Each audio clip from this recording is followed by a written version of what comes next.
बहुत बड़ा काम शुरू किया है पर सर। और व्यापार मंडल की पूरी टीम एक्टिव है। ये दिन रात लगे हुए हैं इस काम को सफल बनाने में।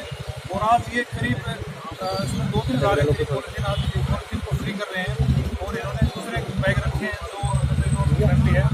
तो मैं इनको अप्रिशिएट करता हूँ, लोगों से भी अपील करता हूँ कि लोग भी पॉलिथीन को छोड़ दें और ये दूसरे बैग अपनाएं, घरों से दूसरे बैग लेके निकले और शहर को साफ सुथरा बनाए।